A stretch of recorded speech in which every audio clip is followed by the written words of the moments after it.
Well, they say that money can't buy your love and can't buy your happiness, but apparently it can buy your way into university or college. Let's go.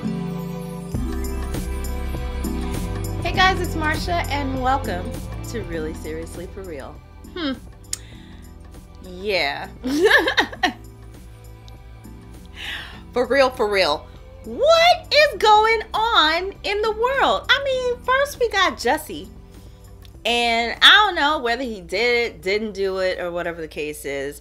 But that whole nonsense about, him apparently lying about this attack that he received in the streets by these two men. You got him. Now you got Loughlin, okay, Aunt Becky from Full House. Is that show still on? Because it was on Netflix.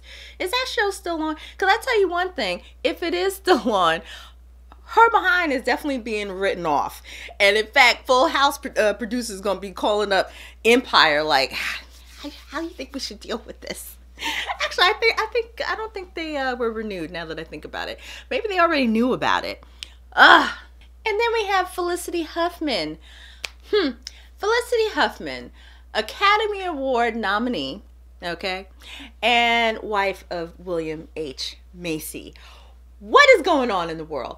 I mean, again, I ask, please tell me, comment down below, what is going on in the world? Why do people think that this is okay? So apparently it's like 50 people, including these two women, that were indicted on charges of conspiracy, bribery. They were basically paying for their kids' entry into college or university. Now, you're like, Marsha, that's what you do. You pay tuition. Yeah, okay, about that. No, it wasn't tuition. It was bribery, okay? They were bribing, and I'm just going to say just in general, I don't know what the heck these women specifically were doing. But this group of people, they were bribing SAT folks so that way their kids' scores or answers, were changed, right? Those were changed. There was like photoshopping. So basically they would take a stock photo of someone in sports, doing some sports move or whatever, and then Photoshop their kid's face on the photo. Really? Oh my God. And then, oh gosh, what else did they say? And just in general, like bribing personnel in these universities to get them in. Now, of course, we're not talking about your standard run-of-the-mill college here. No. We're talking Harvard, Yale, the big ones, the big dogs, right? Now, why do you sense a little miffedness in my voice? Because listen, it doesn't affect me. It really doesn't. My kids, they're not college age. We're not there yet. I'm almost there with my daughter. She's 15. But we're not there yet. So no, it doesn't affect me. But when you think about of all the people that were cheating and, to get their kids into these universities, isn't that another kid that was bumped out of the running? Ew. Oh, that's just awful. That's just awful. I mean, come on. When you think about it, you spend your whole career in school basically being primed to go to college, right? To go to the university. And everything that you do is for that very thing, right? Whether you go or not. But that's what you're being primed for. And then you get to the point where you're sending out your applications. You're working so hard on these things. I mean, you got to do a darn book report on these applications. Make yourself look good. You got to go in for interviews and all kinds of stuff, right? Then the letter comes. Then you got all this anticipation. Is it thick? Is it thin? Is it a big packet? Is it not? What does it say? all this, you know, like, did I get in the school of my first choice? It all comes down to that, right?